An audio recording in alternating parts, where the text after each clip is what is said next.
Hey, thank you very much, Jim. I really appreciate everybody joining us today for the all media call. Uh, Thank you, everybody who covers pro wrestling, in particular AEW. We really appreciate you and would not have had the success we've had to date without all of you. Uh, so with that, I'd love to hear your questions, and I'll try to answer as many as I can. And just really grateful to you all being here today. Thank you very much. All right, thanks, Tony.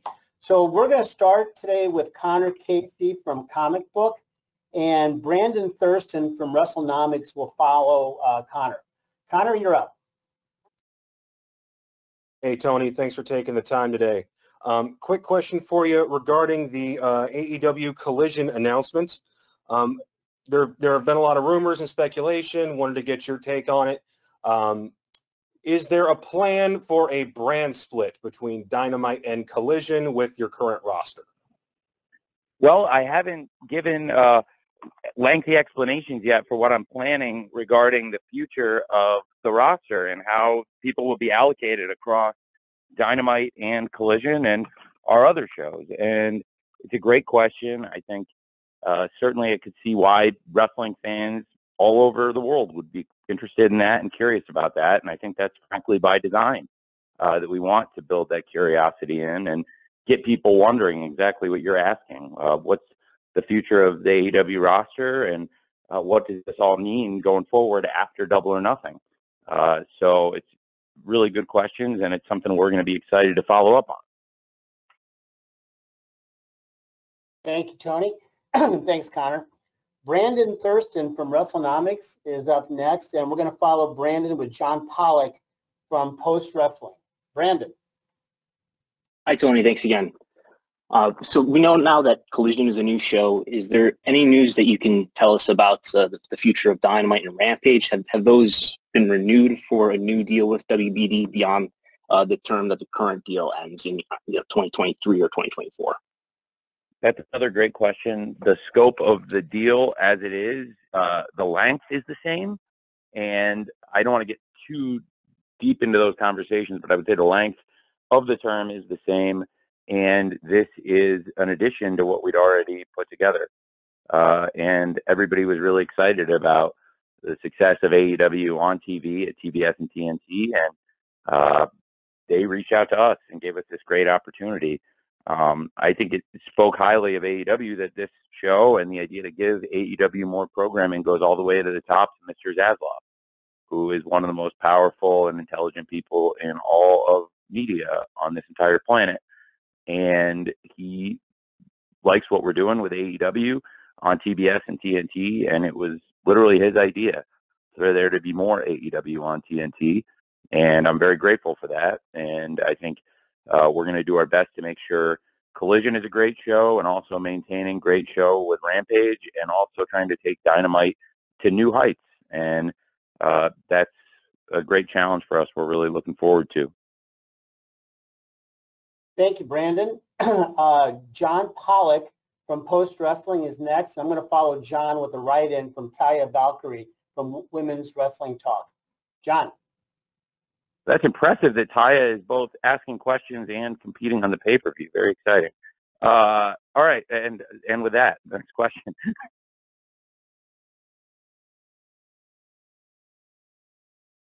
John Pollock, you up? Hi, sorry about that. Tony, with Collision running on Saturday nights, I just wanted to get a bit of your thoughts into running on that night. Obviously, it's a very competitive night, and I just wanted to get some of your insight to running on Saturdays. And the other side of the coin, where do you see advantages with running a Saturday night property? It's a great question, John. I am very excited to be running AEW on Saturday nights. I think it's a great opportunity for the company. I believe, to start with the second part of your question about the advantages this brings to AEW, it's a great opportunity for AEW, and I believe that Saturday night is the single best event night for live shows and selling tickets. And so when this came up, I was very excited. And as you can see, we booked some great venues, starting with the United Center on Saturday, June 17th, and great venues going forward after that. And with the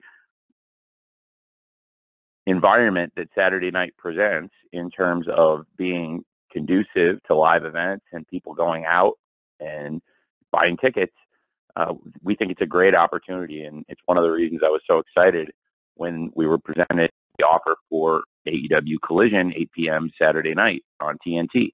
I think there are a lot of great wrestlers, and there are great wrestling shows right now, and I think bringing Collision out, we need to do something to make it special and a destination show that people are really going to watch, and I believe we have plans to do that, and there'll be more revealed in the coming weeks, but I know there was a lot of great fanfare and excitement about last night's big announcement that the AEW Collision premiere would take place at the United Center in Chicago, and I think that's the start of rolling out more information and getting people excited about what I expect to be a really great event in Chicago on June 17th.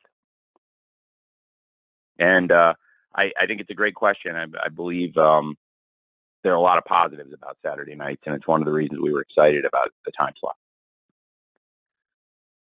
Thank you, Tony. And now apologies to Nikki Bushi from Women's Wrestling Talk.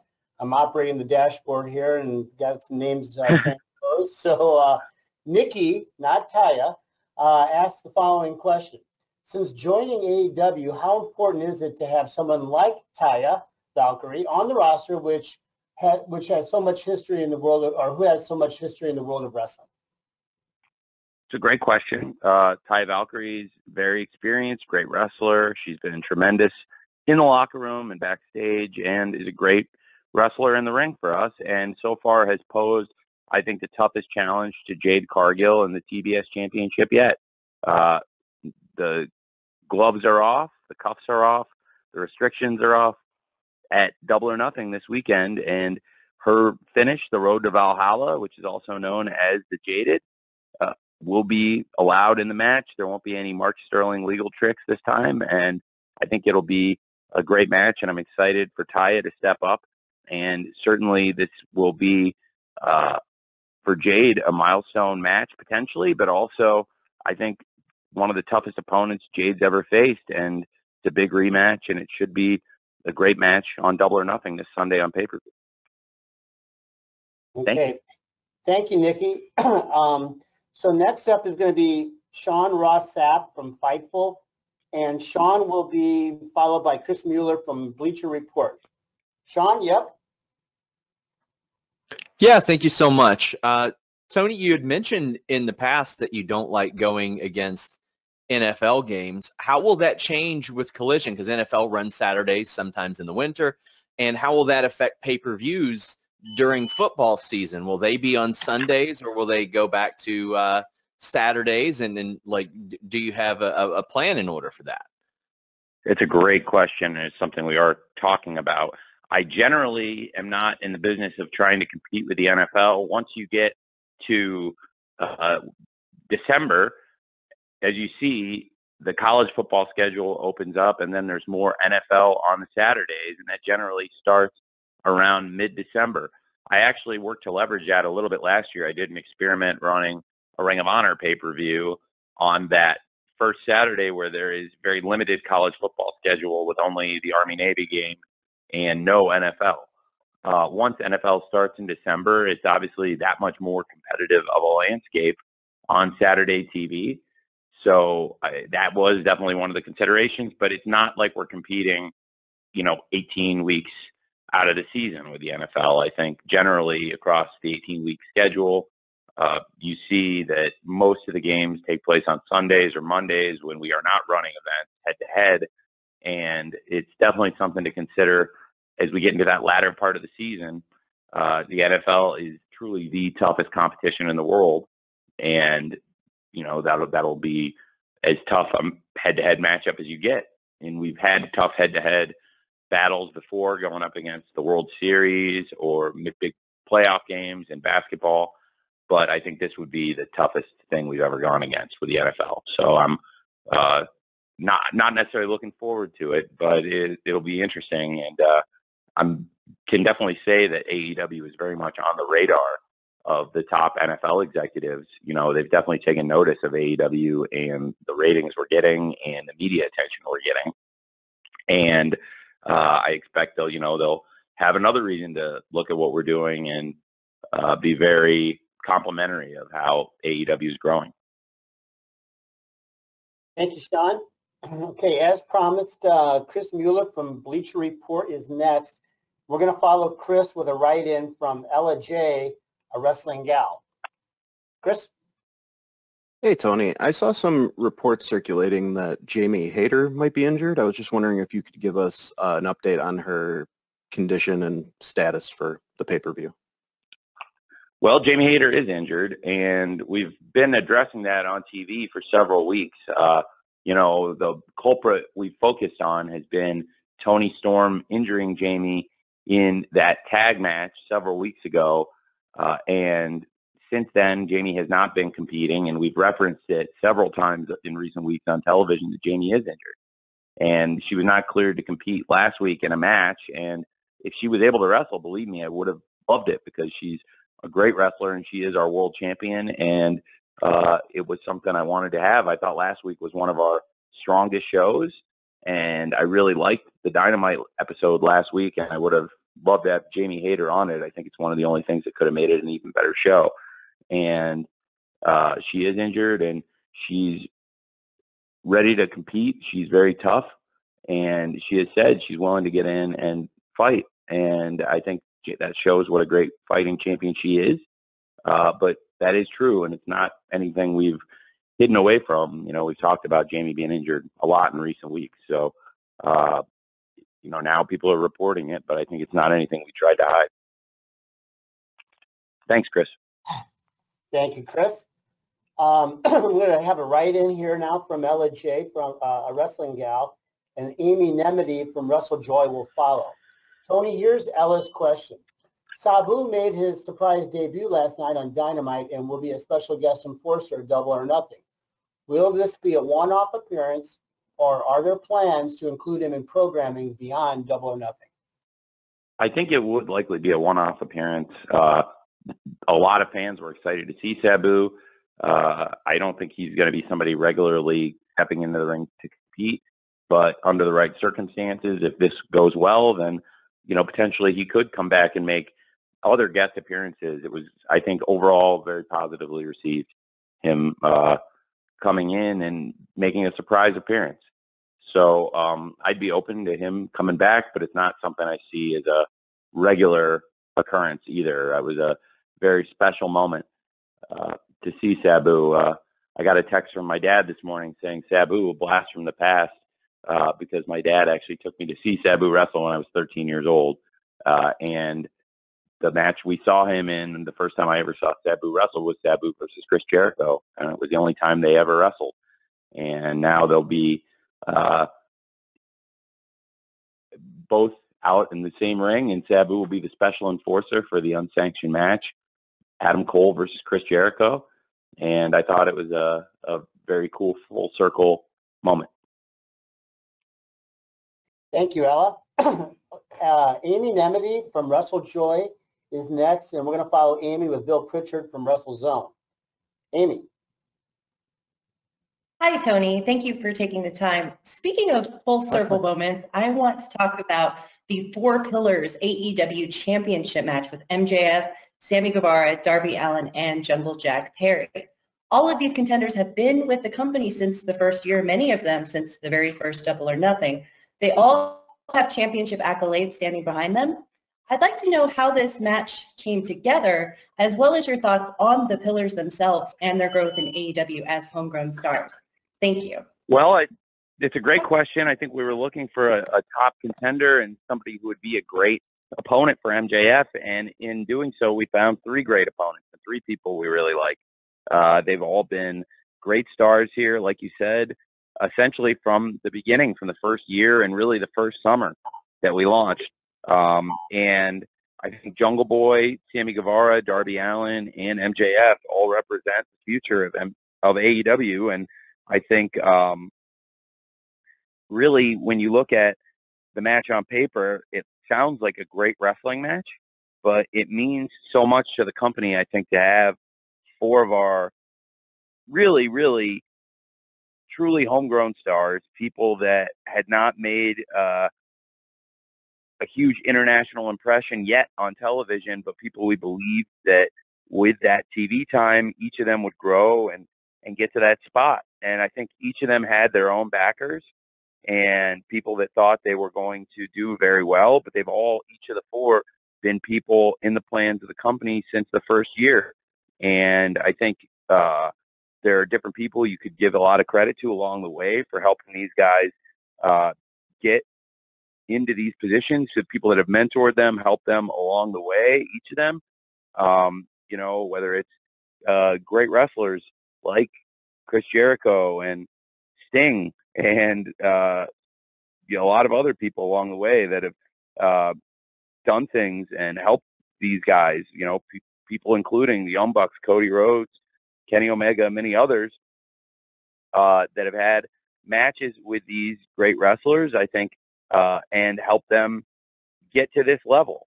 Some of them have been in big pay-per-view main event matches before. For others, this is the biggest stage they've been in some ways. I think to Darby, I mean, he was on one of the main matches on All Out a couple of years ago, wrestling CM Punk in a match that I think was one of the big draws on the show. But for Darby, being out there at the very end of a pay-per-view is maybe a little different. And MJF has really grown into that main event spotlight. He had been in a main event before this past year, you know, wrestling Jon Moxley in the main event of All Out 2020 in a great match. But he's risen to that main event prominence. And for Sammy Guevara, we've seen him out there in the Stadium Stampede and big matches. But I think as a singles wrestler, this is his biggest moment, his biggest match. And same for Jungle Boy, who I think has been in big matches as a singles and in a team, you know, such as the Falls Count Anywhere match. It was a classic at Full Gear 2021, and as a World Tag Team Champion. But for each of them, I think this is their biggest match, their biggest moment, and it just feels like, to me, it's very emblematic of the growth of the company and how far we've come to have four homegrown stars fighting it out for the championship out there in front of a great crowd where we started in the same town where AEW launched here in Las Vegas at Double or Nothing 4 years later. Thank you, Amy. Bill Pritchard from WrestleZone is next, and following Bill will be Sean Newman from Wrestling Inc. Bill. Hey, Tony, how are you? I'm good, Bill. Thank you for asking. How are you? Good. So you touched on something earlier that I wanted to go back to. You mentioned the reports of a roster split, sort of keeping that under wraps by design, and it kind of feels like you're maybe doing the same with Collision, especially the premiere episode on June 17th. Can you maybe speak to that as far as there's a lot of rumors out there about who will be there, who won't be there? Will you announce stuff as it gets closer, or are you intentionally trying to just build up hype for the show without actually announcing anything specific? Well, I'm definitely trying to build up hype for the show, and right now, obviously, we're very focused on Double or Nothing at this moment, but going forward, as we come out of Double or Nothing, a huge focus to us will be the expansion of our television and AEW Collision. And I think with AEW Dynamite, AEW Rampage, and now AEW Collision, we're going to have three great shows. It's no secret at this point, AEW Dark and AEW Dark Elevation are no longer running, but that is a good thing. And that was part of an agreement with Warner Brothers Discovery to expand our partnership. And that means AEW Collision is starting, and it's a great chance for a lot of the roster. What this means going forward, I have been a little intentionally secretive about where this is all going, and I think it's a good thing. I do plan on rolling out more information, more specifics as we get closer to the launch of Collision, but right now I think we've built great anticipation, and I expect great sales for the first event at the United Center, and then I'm hoping that'll lead to a lot of momentum on Saturdays going forward for Collision, and should should be that I think it should be the case that having more of a TV presence and another 2-hour wrestling show, in addition to Dynamite now with Dynamite and Collision, along with that great 1-hour slot for Rampage. Now I think we can do more, build more matches up towards the pay-per-view, and also give more people an opportunity to become top stars and get those big match opportunities. So I think AEW, with the launch of Collision, we're going to be a better, stronger company. And as far as who's going to be on Collision, who's wrestling who, what's going to happen, and how this is all going to work, as we get closer to it, I will reveal more information. I think it makes sense to focus on Double or Nothing and the build to that great event this Sunday. But I think it's also really exciting for AEW that people want to know where this is all going and what's going to happen going forward. Appreciate it, Bill. Sean Newman from Wrestling Inc. is next, and Sean will be followed by Dominic D'Angelo from Ad Free Shows. Sean.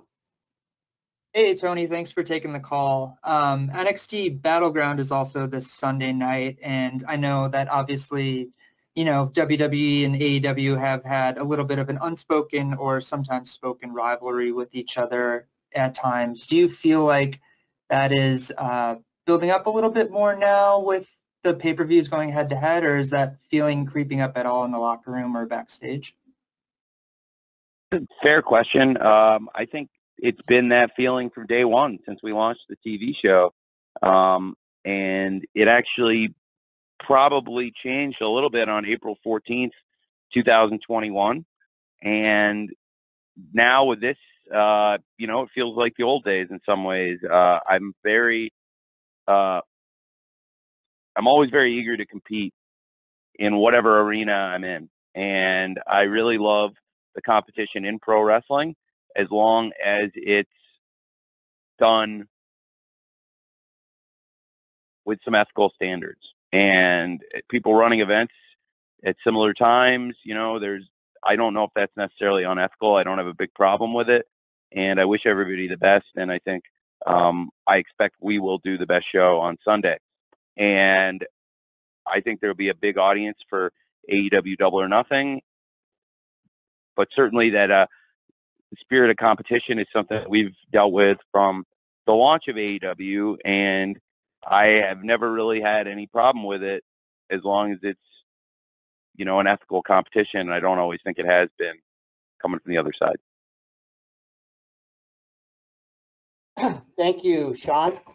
Dominic D'Angelo from Ad Free Shows is next, and Dominic will be followed by Kevin McElvaney from Pro Wrestling Illustrated. Dominic. Hey, Tony, thanks for taking the call. Congratulations on all the news with Collision as well as Wembley and all that stuff. Really, really good stuff.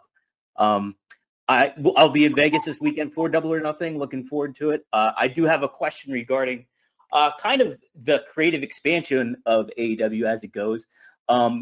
Curious to get your thoughts about, initially you said you're still like obviously head booker and all that stuff, but has there been thought to kind of delegating some of the workload a little bit with these new shows debuting and a lot of storytelling aspects gets across as you move forward and grow the company further?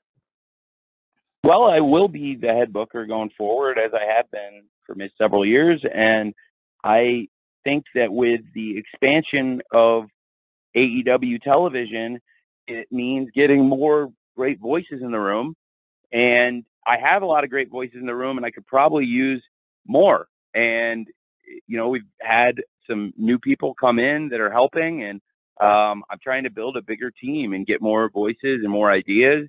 And then, you know, the more different viewpoints and the more great thinkers that we have together, and we have some really great thinkers that have come into the room recently, I think it helps a lot. We already had a really good team and a bunch of really strong people helping us put the shows together every week. It's a great group of people, you know, and has been for a long time with, you know, QT and Sanjay, Pat Buck, Jerry Lynn, Dean Malenko, and a number of other great coaches that come in and contribute ideas to the matches and the stories. You know, Madison Rain, Sarah Stock's come in recently and done a great job. BJ Whitmer does a great job every week.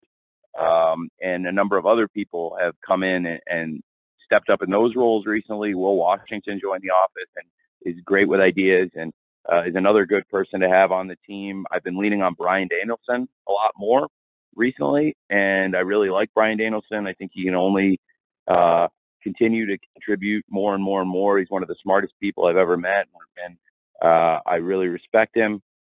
So there's a number of people that have great ideas, and I want to try and utilize as much of their thought process as I can. And at the end of the day, I have to decide what goes in the shows and, what ideas we will do and won't do. And I like that. I like the team we have. I like talking to them, and I can't do every idea. And even before when we had a smaller team, I couldn't do every idea. Now there's more ideas and there's more TV time. So in some ways I can do more of the stuff and more ideas and utilize more different viewpoints. And on the other hand, if you bring more people in, then sometimes it's more ideas that you need to put to the side too. But overall, I'm just trying to find the right group and, get the best of the best from this great team we have. And I think, we'll only continue to get better there. Thank you very much, Dominic. Kevin McElvaney from Pro Wrestling Illustrated is next. Kevin will be followed by Nigel Chambers from Big Gold Belt Media. Kevin. Hi, Tony. Thanks for taking the time today. So, thank you. Yeah. So I have a question about Willow Nightingale and competition she might, have coming up, because she has this new championship she won last weekend. There's clips shown on Dynamite. Of course, last night she defeated Mercedes Moné, and is the first New Japan Strong Women's Champion. One thing that's being talked about a little less, the first round she defeated a great wrestler by the name of Momo Kogo from Stardom. Forbidden Door's coming up. Is there any chance we have a Stardom presence on that card, whether that's against Willow or anybody else? I do think there's a good possibility. I was talking to Rocky Romero from New Japan Pro Wrestling, and we talked to Ghetto, and, that New Japan has that great business relationship with Stardom, and I do think it's something we could potentially do. We have such a great roster right now, and I only want to do things that can make it better and expand it. And certainly I think the Stardom wrestlers are some of the top in the world, and they could definitely help us and be great additions. And I'm also sensitive to the length of the shows, trying to keep all the pay-per-views under 4 hours whenever possible.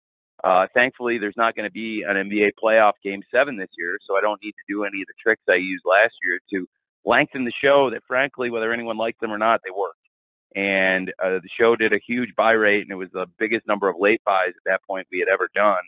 And I did attribute some of it to having a great lineup of matches still to come later in the night after NBA Game 7 ended, because we had record buys late in the night that night. And, when the game ended, there were still 3 of the biggest matches on the card to come, and that was by design, but it meant doing a longer show than we've ever done.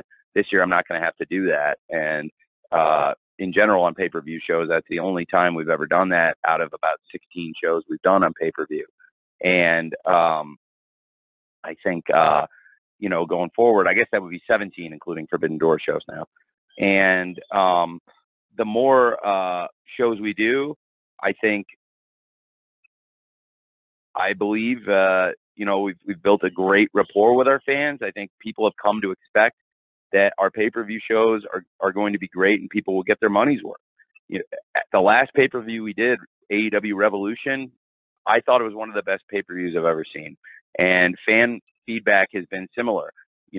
Most pay-per-views don't have a match as good as, say, the Bryan Danielson versus MJF's 60-minute Iron Man match, or the Jon Moxley versus Hangman Page Texas Death match, or the Elite versus House of Black match. And this pay-per-view had all 3 and a lot more too.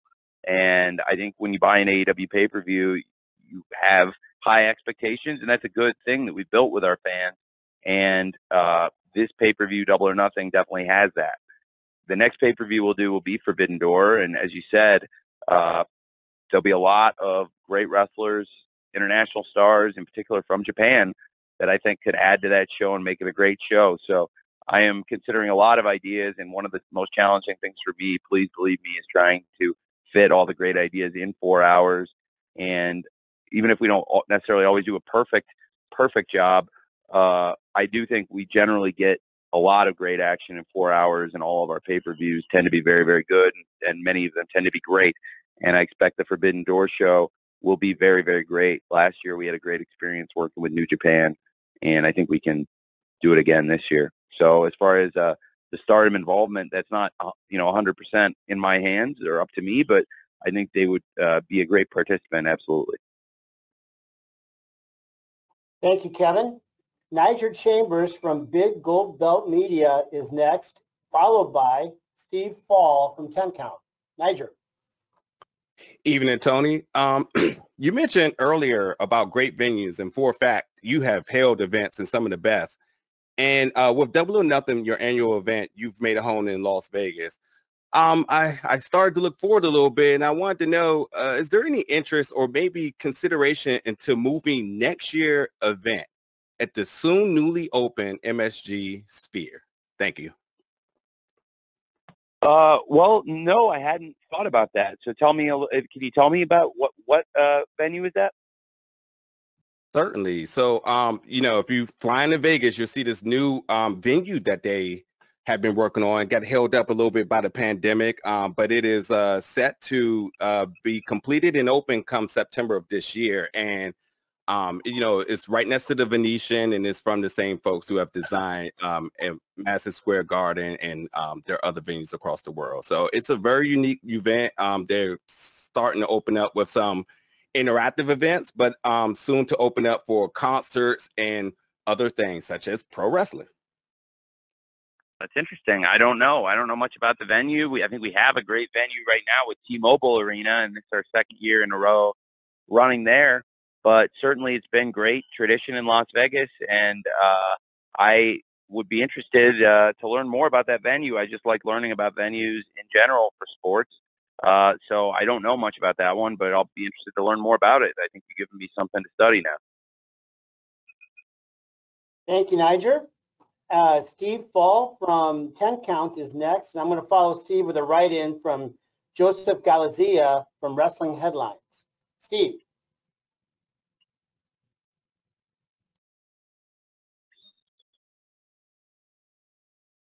If you're muted. Hello there. I don't know how to use the phone apparently. I'll be in Las Vegas for Double or Nothing. Very excited for this. But also you have Forbidden Door. You have All In. With Collision being added, could we see more pay-per-views? Because I think the fans need it and want it. That is great to hear. Well, I will use what you just said in my quote. According to you, Steve, the fans need more pay-per-view events and want more pay-per-view events. So that will be a great thesis statement for me. I do think there's potential for that, but it has to be the right economic situation for AEW, and it has to be the right thing for the fans. And if that is what the fans are calling for and looking for, then I'm definitely open to it. I think with the launch of AEW Collision, now having 3 great TV shows and 5 great hours of TV, it's something that we could look at and consider, but we would also only consider it if it made sense in our partnership with Warner Brothers Discovery, and looking to expand and grow that partnership, which has been really great for us and has only gotten better in the past several months. It's really gotten to be stronger and even better relationship. I think it's probably the strongest the relationship has been since the very beginning of the AEW. When we launched. So I'm very excited about that. Thank you, Steve. I have a write-in question here, Tony, from Joseph Galizia from Wrestling Headlines. And I'd like to ask Samantha Shipman from the Daily DDT to be ready after Tony answers this following question from Joseph. Sting is absent from this year's Double or Nothing event. Are there plans for the Stinger's retirement? And if so, is there one final match planned? I am going to try to keep Sting wrestling and active as long as he wants to do it. And he hasn't really given me a set time. He's mentioned it at times that, you know, he's not going to wrestle forever. But truth be told, I would like Sting to compete as long as he wants. And I really think he adds so much to the company, and going forward, as we have more TV shows, more presence on TBS and TNT for AEW, I think having somebody like Sting in the company, who's such a great star, he's such a great asset to the company, a business asset, but also a great person. And we love having him here, and I would love for Sting to stay as long as he could, but certainly whenever he eventually does decide that it's time for his last match, we would definitely want to make it a big event. And I think it's one of, frankly, the biggest moments out there in pro wrestling right now is Sting's retirement match. I think if you took all the big ideas, and I'm not just talking about in AEW, I mean in the entire world of pro wrestling, you took all the biggest things and all the biggest ideas and things you could do and put them on paper, I think you'd be hard-pressed to come up with things more interesting than Sting's retirement match, or the kind of things that would get fans all over the world more interested or excited.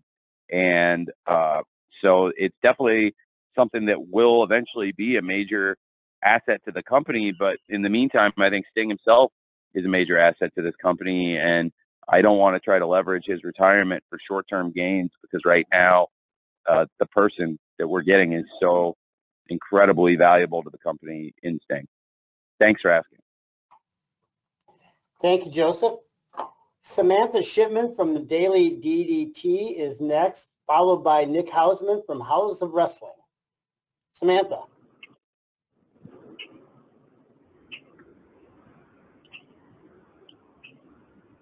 Hello? Can you hear me? We can. Okay, good. Hi, Tony. How are you?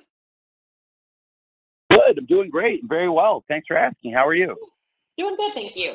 I have a question. I know you're trying to keep some stuff about Collision close to the vest, which I completely understand, but after hearing Veda Scott doing some stuff with like the New Japan Strong, and she did Resurgence this weekend, have you considered adding a woman to the broadcast booth for commentary, especially for Collision, and has a broadcast team been decided for Collision? I have certainly considered using different commentators, including women at different times. Veda Scott has done a good job for us in the past on AEW. I think she does a great job, and there are a number of commentators I've considered in addition to her. I think the team on Ring of Honor right now is doing an excellent job, and would also be good for AEW. Potentially, if they got the call up in Ian and Caprice. I really enjoy working with Kevin Kelly, and there are some other names that would surprise you and some that would not surprise you. And I think Veda is a great commentator, and you know, could potentially at some point be part of a good broadcast team in either Ring of Honor or AEW or anywhere she chooses to apply her trade. And you know, has done some good stuff with New Japan, I know, and you know, she's an excellent announcer. Thank you very much, Samantha. Next up is Nick Hausman from House of Wrestling, followed by John Alba from Fight. Nick.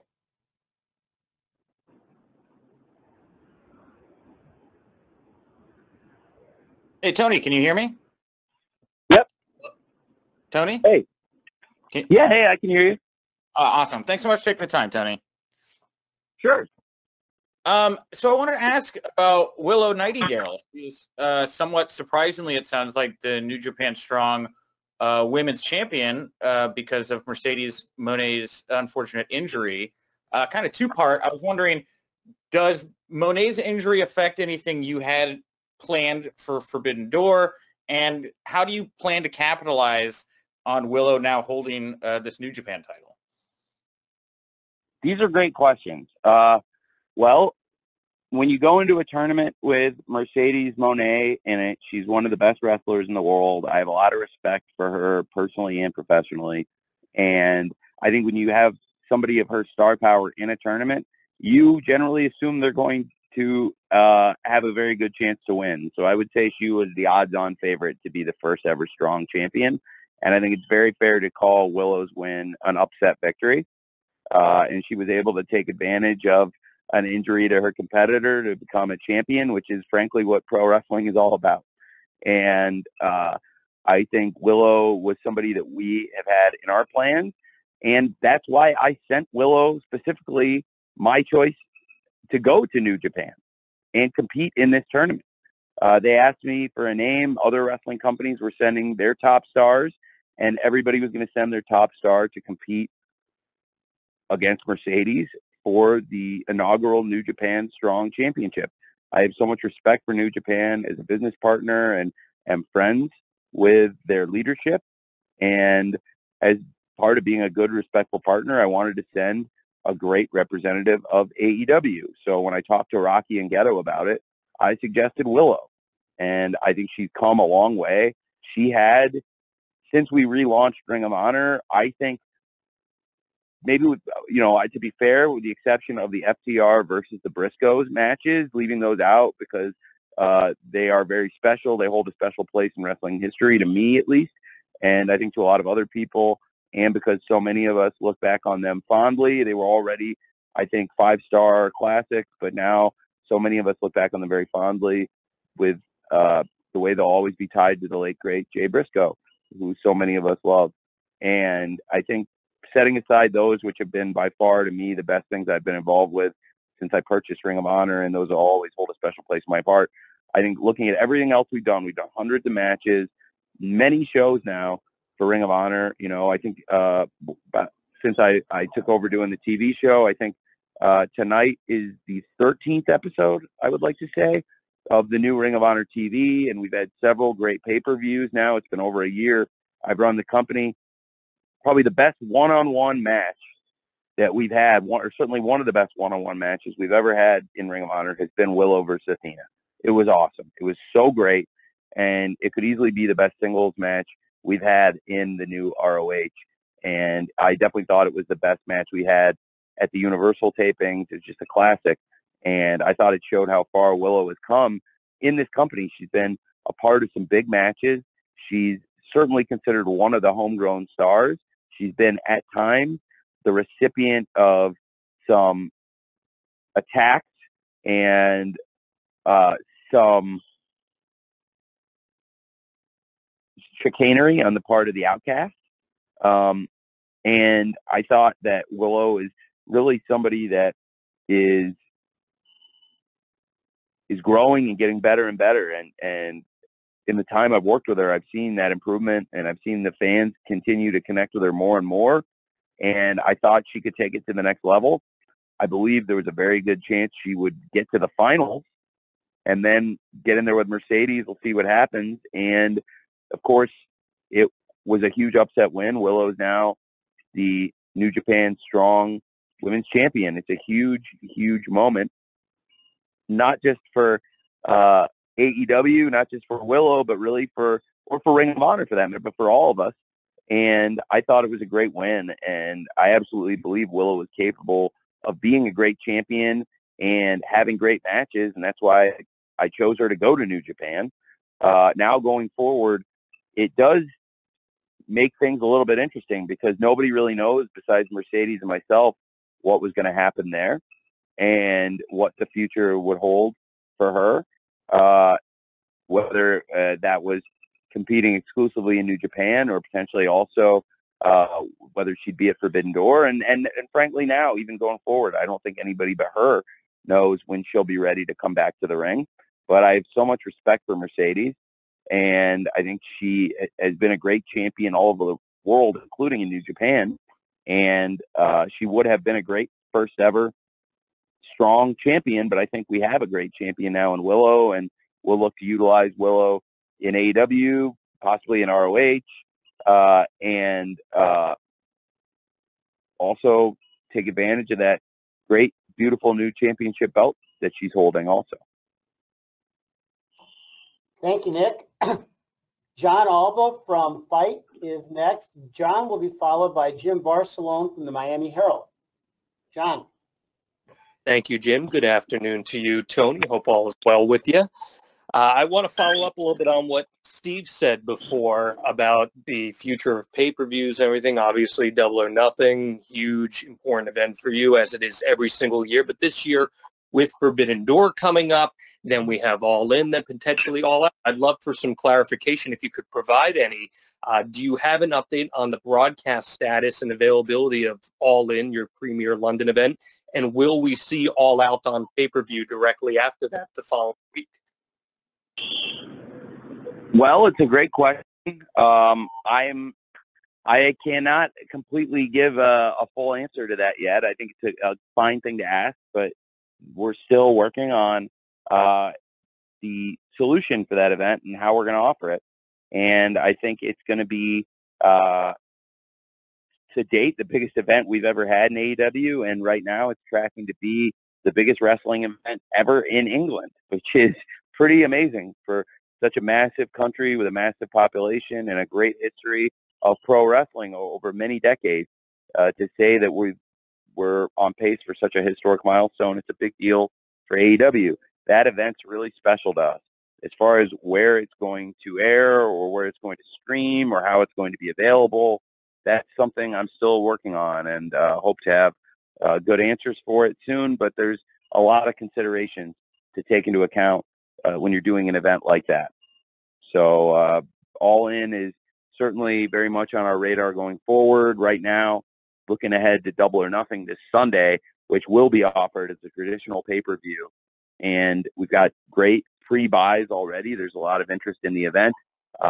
It's tracking very well so far, but most of the buys come in that day of the show.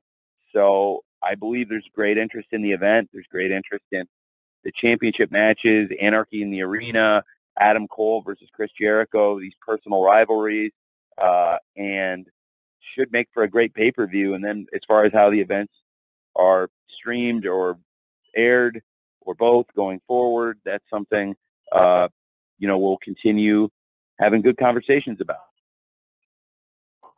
Thank you, John. Jim Barcelone from the Miami Herald is next. I will follow Jim with a write-in from Robert Dyer of That's Pop Culture. Jim. Yeah, thank you all. I'm curious with AEW Collision and then obviously Ring of Honor. We have had AEW Dark and AEW Dark Elevation, and that was a great place to showcase some indie talent who did get signed.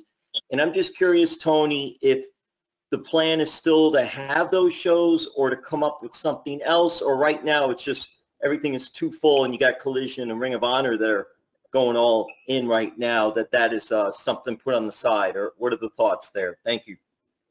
Well, it's a great question, Jim. Going forward, AEW Dark and AEW Elevation, at least for the immediate and semi-long-term future, are not running right now, and it's part of an agreement we have with Warner Brothers Discovery now that I can talk a little bit more about now that AEW Collision has been announced, and everyone knows Collision is coming to Saturday nights, 2 hours.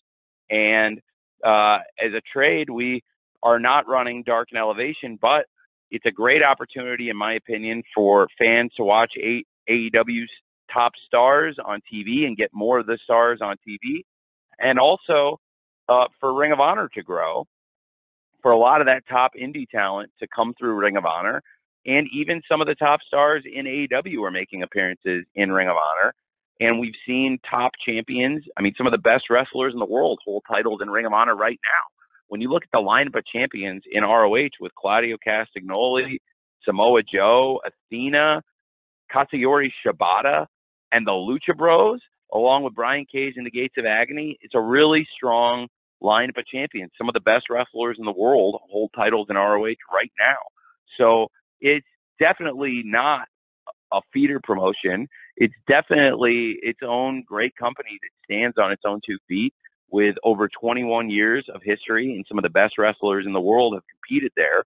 But it's also not the same thing as AEW. It's not 5 hours of TV. It's a different company, and I believe it's a great opportunity for a lot of indie wrestlers to come in and make their showing. I'm doing an episode of the show tonight of Ring of Honor that's effectively almost like, since it's Double or Nothing week, it's like a preview of a pay-per-view. You'll see some great matches, some long matches, and a lot of great wrestlers competing on the show tonight. It's also a little bit longer of an episode than I would normally do, to be honest. What happened, and a lot of people now are aware that last night we had Katsuyori Shibata come in to defend the Pure Championship and against his former protege, Alex Coughlin, which is going to be a great match on ROH a week from today.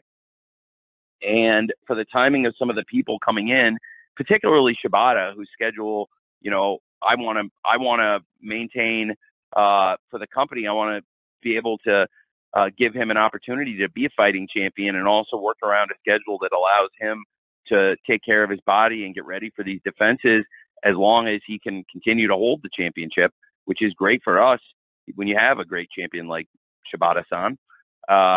So I ended up putting a lot of content into tonight's episode that will run tonight, because effectively everything we shot at Universal was to run through these past 3 weeks.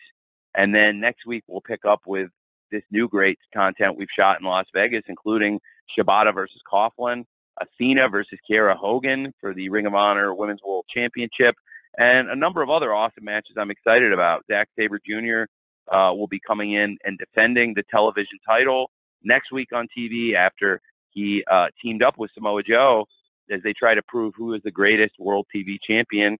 And a lot of very cool stuff happening there. So to your point, Jim, it gives me an opportunity to bring a lot of top independent wrestlers and even people on tryout opportunities into Ring of Honor for some of those chances that might have only existed on Dark before.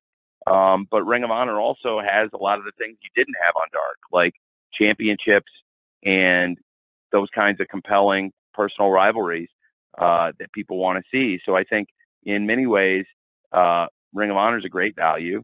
And as we go into one of the biggest weekends for AEW with Double or Nothing, I think it's a really exciting time to look at the roster from starting it from the top, with a lot of the top names competing this Sunday on pay-per-view, and then a lot of other people getting featured on TV and streaming on ROH, and trying to build a new ecosystem without Dark and Elevation. Thank you very much, Jim. We're going to get close to wrapping it up here, so we're going to finish with 2 write-ins, Tony. The first one will come from Robert Dyer of That's Pop Culture, and then I'm going to follow Robert, after you answer Robert's question, with a write-in from Andrew Spores from rushonrock.com. So first, let's go with Robert Dyer. Is Double or Nothing likely to be the last time we see the Hardy Party together as a team so that Jeff and Matt can start a run for the Tag Team Championship? Well, I'm not sure about that. It's a fair question. I'm standing out here on the balcony in Las Vegas. They have a beautiful balcony, and I'm going to go inside now because it sounds like they're going to do some landscaping. So hopefully this is better for everybody. I'm not sure about that. It's a great question. I think we'll have a little bit more of an update on Rampage about what's next for the Hardys and what to expect on the buy-in with them. But we filmed some great content for that last night, and certainly I'm excited about having Jeff back in AEW. I think it's great for him to be here. And, you know, as I've said, the only way Jeff could return to AEW and the only path for him to get his job, to keep his job, is for Jeff to maintain his sobriety and continue what he's been doing. And he's done a great job with that. And that's why I was excited to welcome Jeff back in AEW with open arms. And I think it's great for Jeff and Matt for them to be together and have that support system. And they're one of the most popular teams of all time. And I really believe that the fans in AEW love Matt and Jeff and want to see them compete for a long time to come. It's a great question as far as whether their future lies in tag team wrestling or trio wrestling. I think we'll get a little bit more of an update on that on Rampage tomorrow. And then I also am looking forward to, at the pay-per-view, seeing the Hardys out there. I believe they're going to be competing on the buy-in, and should be a great time for the fans and great for them to get back out there wrestling in front of the fans after Jeff made his return in the firm deletion match, which is, more of a cinematic presentation. I think for the fans in Las Vegas, they'll be excited to see Matt and Jeff in the ring live. Fantastic. Thank you, Robert, for that question. Thank you, Tony. And one more from Andrew Spores from rushonrock.com. Andrew asks, how important are Double or Nothing and Forbidden Door in trying to make an impression on and getting the UK and European fans even more excited and pumped up heading into All In later on this summer? It's a great question. I think we want to do great shows and have these great events, and it's important for them to stand on their own. I think I don't want to look forward past this Sunday. I think this Sunday is a really important show, and when we get through this, we'll have a better idea of what the future landscape is going to hold for AEW and what to expect going into Forbidden Door and the new landscape of television with Dynamite, Rampage, and Collision coming June 17th. Collision, the timing of the debut, no coincidence. It's coming and starting up 2 weeks before we go into the build to Forbidden Door. We've got AEW Forbidden Door launching really effectively the night after the second episode of Collision is that pay-per-view. So, you can expect really exciting things culminating going into Forbidden Door, and then should be a great summer of AEW leading into All In. But I just want to keep that momentum going. I expect we can have a really good show this Sunday with Double or Nothing, and then keep that rolling into launching Collision and Forbidden Door, and then we have some other exciting plans for this summer, and really looking forward to some of the big events we have. And certainly there's no event bigger, there's no attendance or presentation or anything else for us that's ever going to be able to top what we're doing at Wembley Stadium. But I do think we can keep it going week to week to week and build off it, and then use that to continue to build. So I think it really all starts with Sunday, and it's very fitting because that's where it all started for us, is Double or Nothing. So it's great to be back here where it all began, literally, in Las Vegas. Fantastic. Tony, do you have any final thoughts before we close? Yeah, I really excited for this pay-per-view. Thank you for giving me an opportunity to just open and talk, Jim. I really am very appreciative of all the people in the media who joined the call today, and also everybody following along. I think it's going to be a great pay-per-view show on Sunday. I really believe that. At the last time we all spoke at length about one of these big AEW events was Revolution, and I believe the event lived up to the hype and was a great show. Some of us reconnected since then for ROH Final Battle. That was a good show too. Excuse me, for ROH Supercard of Honor. That was a really great show too. And every time we get on one of these, I really feel the pressure, because I think the wrestling fans and the wrestling media have incredibly high standards in a good way, because there's been so much great wrestling in recent years, and people have come to expect great wrestling. And I know that we're going to deliver that on Sunday. So if you're looking to have your appetite filled or your thirst quenched for great pro wrestling, I think we can do that on Sunday at AEW Double or Nothing. Hopefully it'll be a great show.